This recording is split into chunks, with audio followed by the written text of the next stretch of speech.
gloire, la puissance et les puissances, le Dieu Tout-Puissant, Créateur, le Dieu qui est au-dessus et au-dessus de tout. J'ai béni le Saint-Nom de Dieu Tout-Puissant, Créateur, la gloire de notre Seigneur de gloire, il est au-dessus de tout. Gloire et louange à toi, les rois de gloire. J'ai béni ton Saint-Nom, j'ai prié au nom de Jésus pour toute personne qui va suivre ces programmes, cette exhortation qui va édifier la vie de quelqu'un. Alléluia. La puissance et la gloire de Dieu. Voilà. Bien-aimés dans le Seigneur, je bénis le Saint-Nom de notre Seigneur Jésus-Christ de Nazareth, qui nous a permis de vivre encore aujourd'hui et qui permet encore que le monde existe aujourd'hui. Gloire soit rendue à notre Seigneur Jésus pour l'aspersion du sang, le sang de la Nouvelle Alliance, et grâce auquel il nous a permis que la bonté de notre Dieu se manifeste encore aujourd'hui. Je suis le bishop Neb Power. Par la grâce de Dieu, je dirige l'église Marché de l'Amour. Nous sommes basés ici à Londres, à Tottenham, Unit 6A, Fountain Road, N15 4QL. Voilà, donc mon numéro de téléphone c'est 074 38 11 45 46. Alors, je vous lance l'invitation, et c'est une invitation prophétique pour vous qui me suivez. Et si vous êtes à Londres, n'hésitez pas à me contacter ou bien chercher à venir dans une de nos activités. Les dimanches, d'abord, de 12h30 à 15h, et aussi les mercredis, de 19h30 à 21h.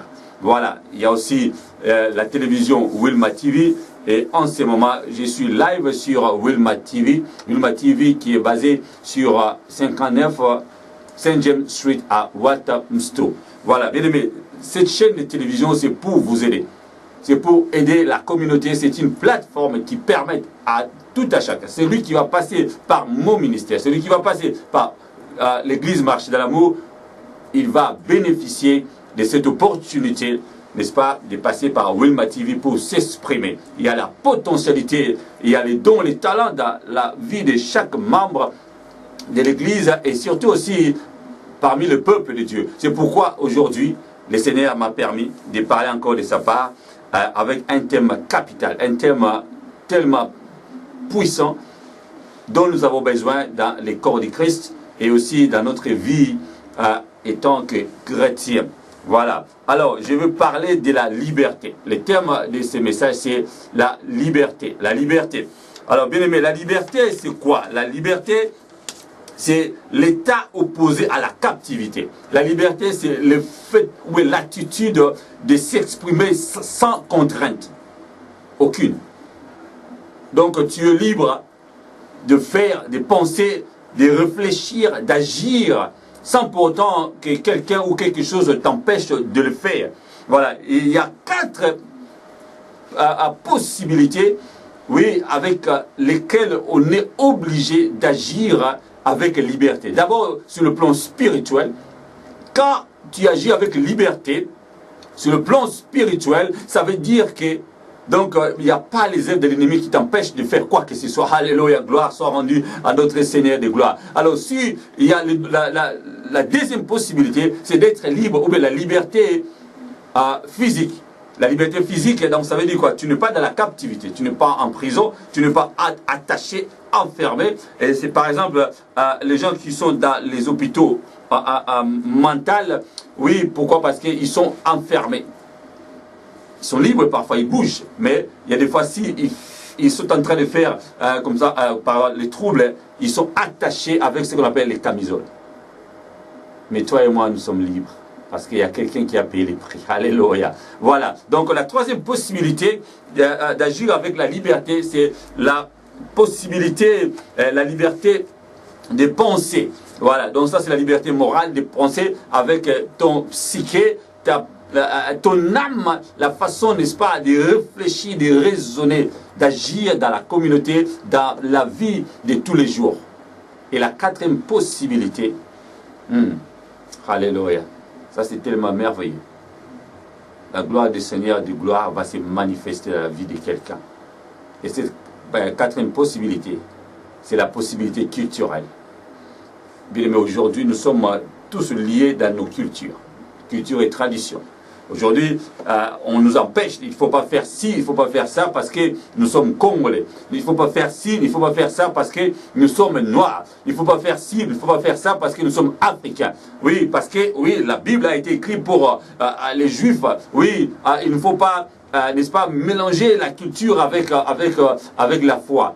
Parce que les choses culturelles sont démoniaques, entre guillemets. Voilà. Et par la grâce de Dieu, nous voulons exploiter ce thème de la liberté, par la grâce de Dieu, pour comprendre qu'est-ce que nous sommes devenus en Christ. Voilà. C'est pourquoi d'abord la question à se poser, suis-je libre? Avant, n'est-ce pas,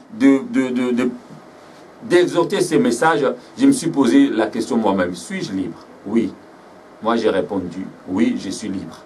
Pourquoi je suis libre? Parce que je suis affranchi par la puissance de notre Seigneur Jésus-Christ. Alors, le mot affranchi, ça veut dire quoi? Rendre libre. Ce n'est pas moi qui est forcé pour devenir libre. Parce que dans le monde, on dit quoi? La liberté, ça s'arrache. La liberté, n'est-ce pas, ne nous est pas donnée. La liberté, c'est le fruit du courage aussi. Mais la liberté dont je suis en train de parler, est au premier niveau, il faut que tu sois libre par quelqu'un. Parce que si tu es attaché, si tu es la captivité, si tu es la captivité de la pensée, alléluia, si tu es la captivité dans la culture, il sera difficile pour toi, n'est-ce pas, de se libérer tout seul ou bien toute seule. C'est pourquoi il y a quelqu'un qui a payé les prix, il y a quelqu'un qui est plus fort que celui qui nous a rendus captifs, oui, par les passés. Il s'appelle Jésus-Christ de Nazareth. Voilà, donc notre message d'aujourd'hui est tiré du livre des Romains, Romains chapitre 8. Romains chapitre 8, nous allons lire à partir du verset 21. Romains chapitre 8, à partir du verset 21, la Bible nous dit, c'est que la création elle-même sera libérée un jour du pouvoir destructeur qui la tient en esclavage et qu'elle aura part à la glorieuse liberté des enfants de Dieu. Nous savons en effet que maintenant encore la création entière gémit et souffre comme une femme qui accouche. Mais pas seulement la création, nous qui avons déjà l'Esprit Saint comme première part des dons de Dieu, nous gémissons aussi intérieurement en attendant que Dieu fasse de nous ses enfants et nous accorde une délivrance totale. Oh, gloire soit rendue à notre Seigneur de gloire. Ça, c'est apôtre Paul qui parle dans le livre des Romains. Le livre des Romains, c'est le livre dont Paul parle de lui-même. Parce que l'indice individuel ou personnel qui corrobore avec la personnalité de Paul, c'est quoi? C'est les je suis. Il a parlé de je suis plusieurs fois. Il a dit je suis charnel, vendu au péché. Je suis, n'est-ce pas, apôtre. Je suis redevable aux païens, je suis redevable aux savants et aux ignorants. Je suis redevable à mon Dieu, le Seigneur Jésus-Christ. C'est pourquoi? Parce qu'il m'a libéré. Oui, étant vendu au péché, et qui m'a délivré de ces corps du péché, les corps sarkikos, c'est le Seigneur Jésus-Christ de Nazareth. C'est pourquoi, bien-aimé, toi qui suivais, oui, toi qui suis ces messages, alléluia, tu es déjà libéré. Bien-aimé, parfois c'est triste. L'œuvre de Dieu, les choses spirituelles, on ne le fait pas avec négligence. On ne rigole pas avec le diable. Quand le diable te rend captif, nous allons voir tout à l'heure avec l'exemple de cette femme qui était courbée pendant 18 ans. Elle venait dans l'église, elle était dans l'église, elle était dans la synagogue, elle écoutait les messages, elle était aussi la fille d'Abraham. Mais elle n'a pas été libérée. Pourquoi? Parce qu'il y avait la tradition, il y avait la coutume, il y avait, n'est-ce pas, la routine des choses, la routine des choses de Dieu. Dans l'œuvre de Dieu, il n'y a pas de choses de routine. Tous les jours, à chaque seconde, les choses peuvent changer. C'est pourquoi il faut être revêtu par le Saint-Esprit de Dieu. Et là, Paul a dit ça. Nous qui attendons, alléluia. Il a dit clairement, oui, c'est la création elle-même. Elle était, n'est-ce pas, rendue captive à l'esclavage par le diable. Dès le commencement dans le jardin d'Éden. Ça, c'est une exhortation. Par la grâce de Dieu, nous allons essayer, n'est-ce pas, d'étayer ces messages avec quelques versets pour faire comprendre au peuple de Dieu que il faut vivre avec la liberté. Et si tu es réellement libre, mais pourquoi il faut toujours attendre que s'il y a quelque chose qui ne marche pas dans un domaine de ta vie, tu te sens comme si tu es enfermé, tu es captif, spirituellement, mentalement, physiquement, voire même culturellement. Pourquoi c'est là? Parfois je suis effaré, parfois, oui, aujourd'hui, bien aimé, nous sommes ce qu'on appelle dans une situation de fou artistique. Ça veut dire quoi? Ça veut dire que chacun de nous, chaque personne se sent libre. Artistiquement, ça veut dire quoi? Une personne peut s'exprimer à sa façon. C'est comme le one-man show que nous sommes en train de vivre dans l'œuvre de Dieu.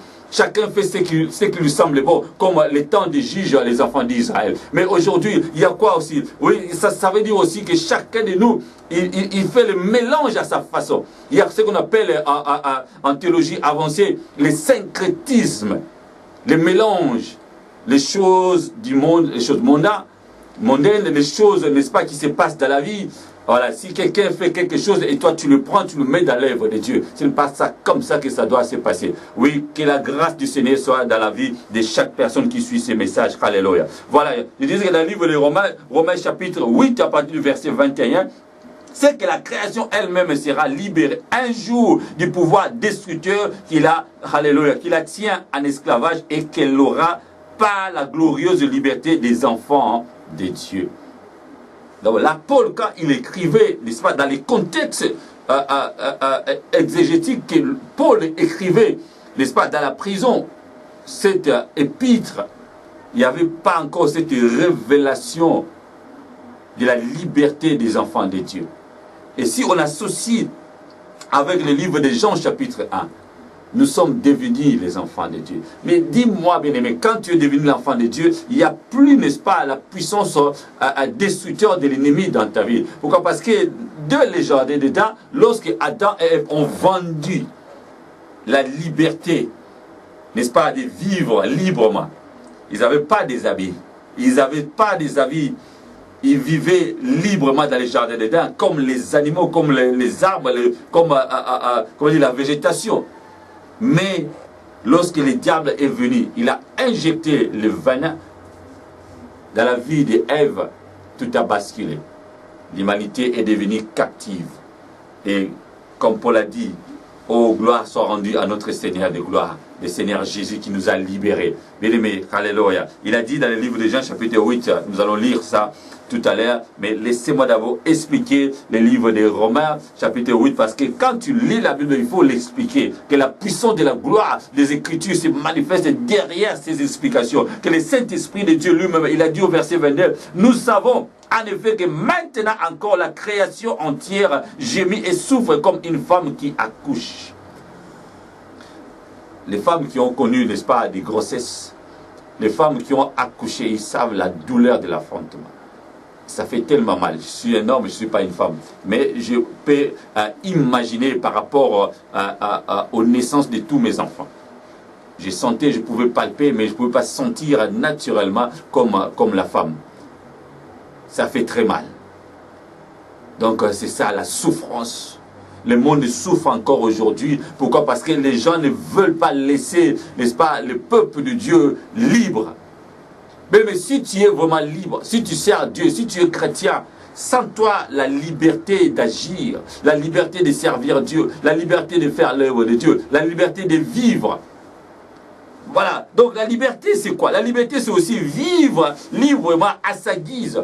Ça veut dire quoi? Donc tu réfléchis à ta façon. Tu choisis ce que tu peux faire. Mais pas au détriment de l'autre, mais des autres. Par rapport à soi-même et par rapport aussi au Seigneur Jésus qui nous a donné cette liberté. Moi, je suis libre. Je veux personne qui vienne me dire tu es dans les liens familiaux là, tu es dans la captivité, tu es dans ceci, cela, il faut faire ceci, cela. Oui, mais je crois à la délivrance.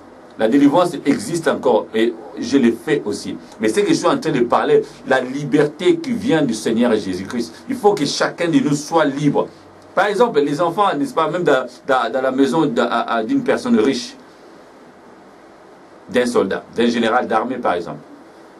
Mais dans leur maison, ils sont libres. Mais l'enfant ne se permet pas, n'est-ce pas, de sortir et de rentrer à n'importe quel moment. Il y a des lois, il y a comment dirais-je, il y a des principes que le papa a mis en place. Il ne faut pas sortir à telle heure. Oui, même dans un couple. Bien aimé, il faut faire attention. La vie est précieuse. Il ne faut pas faire des blagues dans l'œuvre de Dieu. L'ennemi, le diable ne peut pas blaguer, badiner avec les serviteurs de Dieu. Ne peut pas blaguer avec les gens qui écoutent la parole de Dieu. Parce que le livre d'Apocalypse nous dit au chapitre 12, oui, que le diable est animé d'une grande colère. Il est animé d'une grande colère. Il cherche qui dévorer. Mais toi et moi, nous avons besoin de la présence de Dieu. Nous avons besoin d'être libres. Parce que si nous sommes captifs, oui, ça veut dire quoi? Nous n'aurons pas le temps, nous n'aurons pas la possibilité, la disponibilité, n'est-ce pas, de servir Dieu. Pour servir Dieu, il faut être libre.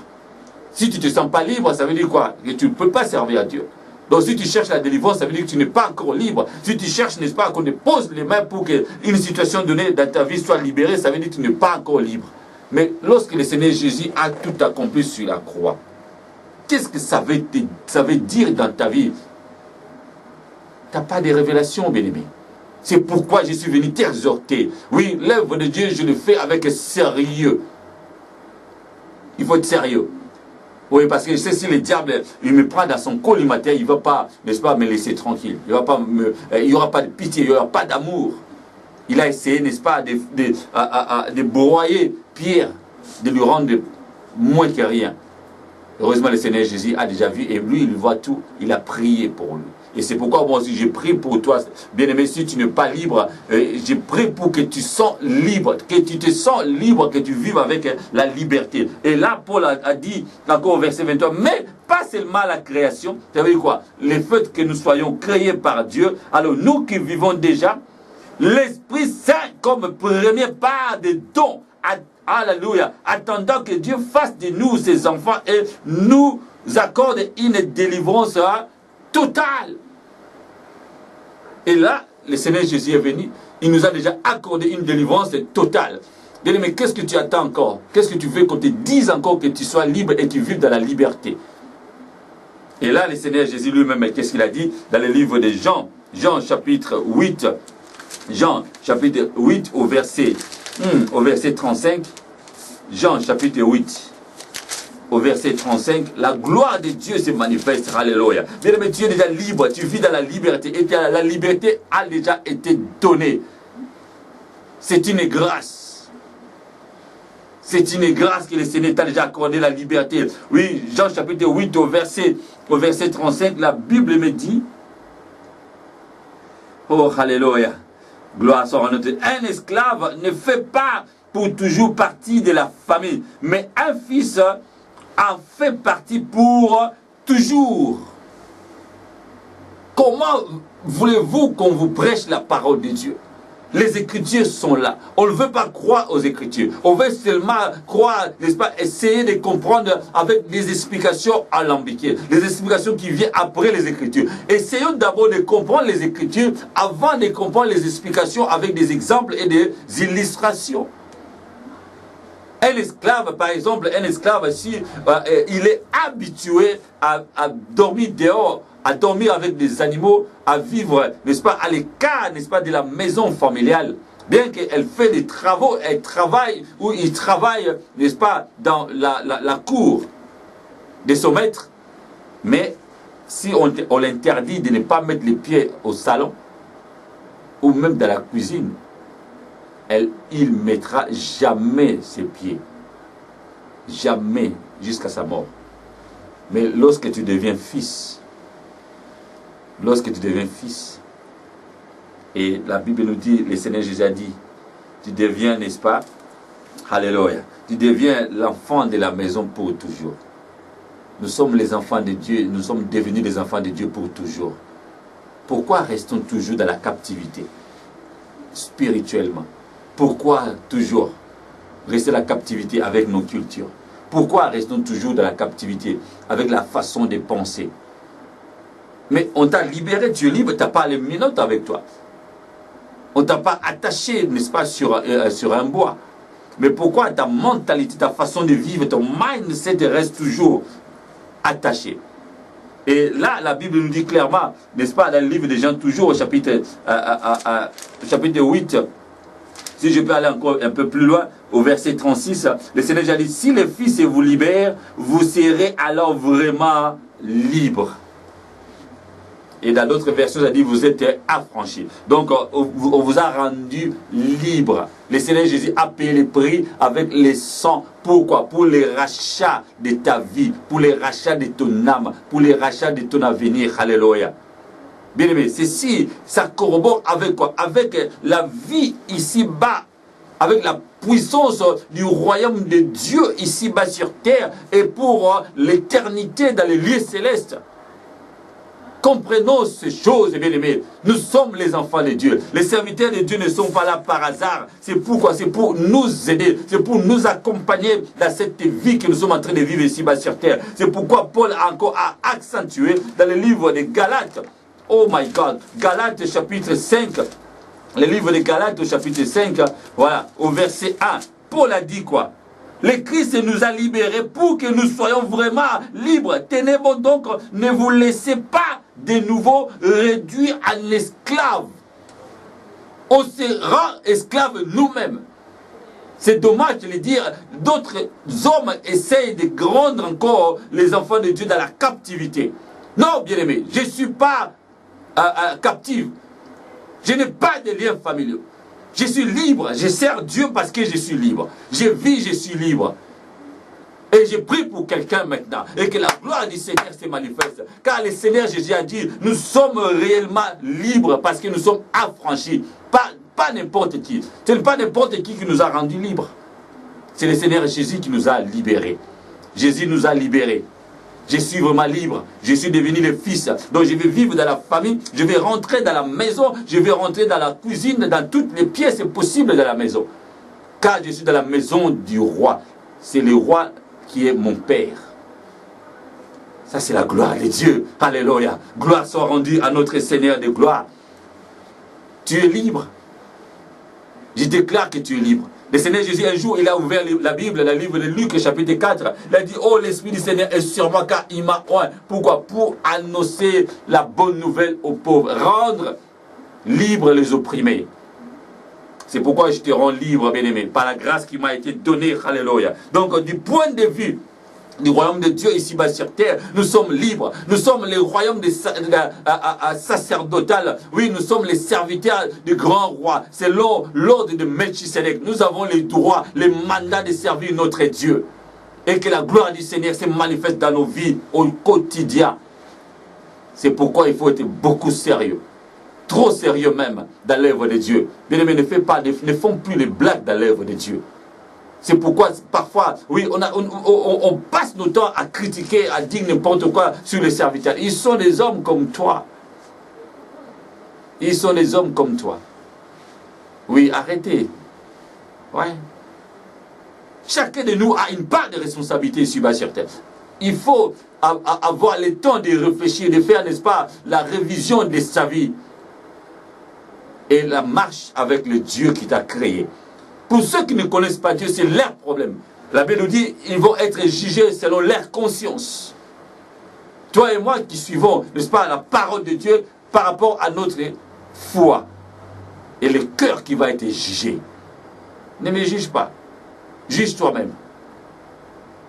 Moi, mon travail, ma mission est de parler de la parole du Seigneur. Et c'est ce que je suis en train de faire. D'encourager le serviteur de Dieu. Oui, d'essayer de remettre, n'est-ce pas, les tissons qui sont en dehors de la brèche, de les remettre pour servir Dieu.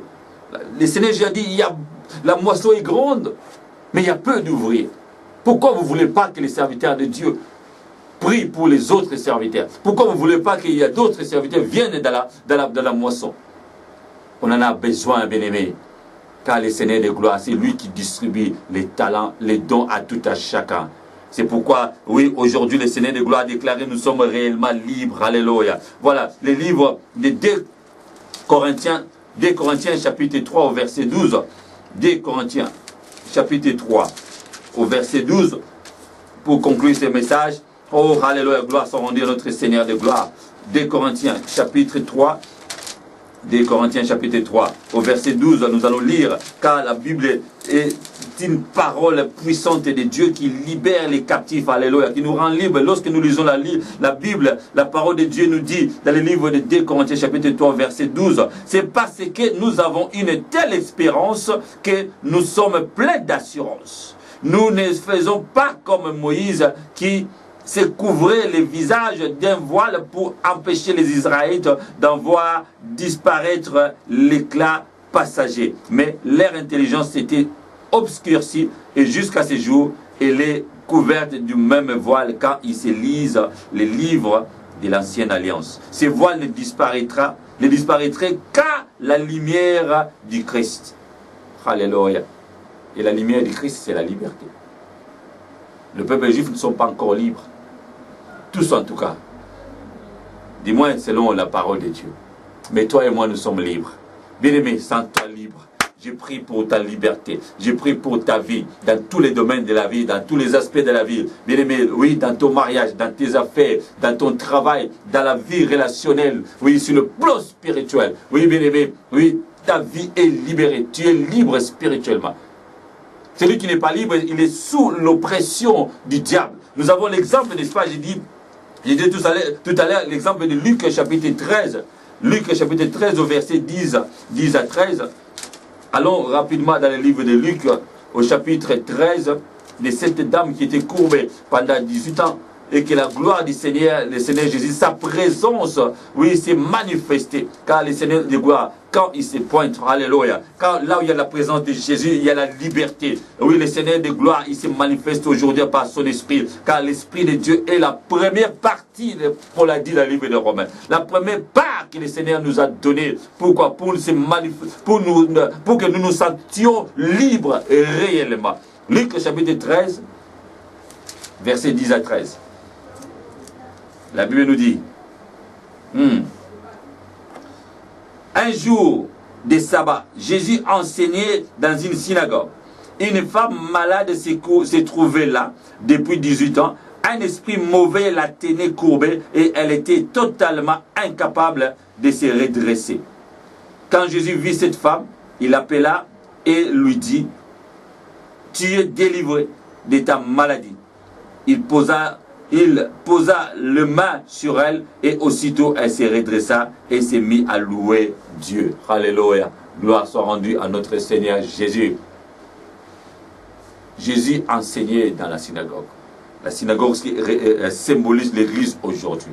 L'enseignement de Jésus, c'est comme les serviteurs de Dieu sont en train de prêcher, d'enseigner dans les églises aujourd'hui. Et il y a des gens qui sont courbés. Alléluia. Comme moi, je suis en train d'enseigner maintenant au travers les médias, au travers Wilma TV, au travers ces images. Oui, il y a quelqu'un qui est courbé. Il ne voit pas. Il ne voit pas la lune, il ne voit pas le soleil, il n'est pas heureux, alléluia. Tu n'es pas heureuse dans ta vie, dans ton foyer, oui, dans tes affaires, dans la vie en général. Tu ne vois pas le bonheur parce que tu es courbé pendant 18 ans, parce que tu es courbé pendant des années et que je suis venu comme le Seigneur de gloire, prêcher la parole de Dieu pour que tu sois libéré, pour que tu sois redressé. Oui, il y a des choses qui étaient, alléluia, courbées, oui, dans tes affaires. Oui, le diable a péché l'épanouissement de ton ministère. Tu étais enfermé, oui, tu vis dans un environnement qui t'empêche de ne pas s'épanouir. Que ton ministère ne soit pas, n'est-ce pas, alléluia, ne soit pas éclaté, alléluia, oh, que ne soit pas épanoui, que tu ne fasses rien dans ta vie. Mais aujourd'hui, par la grâce de Dieu, j'ai pris au nom de Jésus, comme le Seigneur de gloire, ma main est représentée, symbolise la main de Jésus. Et que la main de Jésus, alléluia, ou la main de Jésus est sur ta vie, et sur sur ta tête, alléluia. Oui, la Bible déclare, ils imposeront les mains sur les malades, et les malades seront guéris. Il y a la maladie dans ta vie, dans tous les domaines, et qu'aujourd'hui, par la grâce de Dieu, tu es libéré. Je le déclare au nom de Jésus. Et que la puissance de la gloire du Seigneur se manifeste. Dans le nom de Jésus, ainsi, ce message est pour toi, bien-aimé.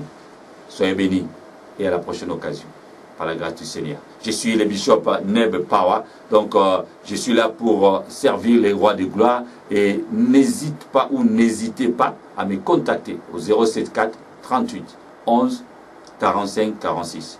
Donc l'église Marche de l'amour est là. Nous sommes sur Unit 6 et Fountain Road à Tottenham. Voilà, postcode c'est N15 4QL. Et que la gloire du Seigneur se manifeste. Au nom de Jésus. Bye for now. À la prochaine.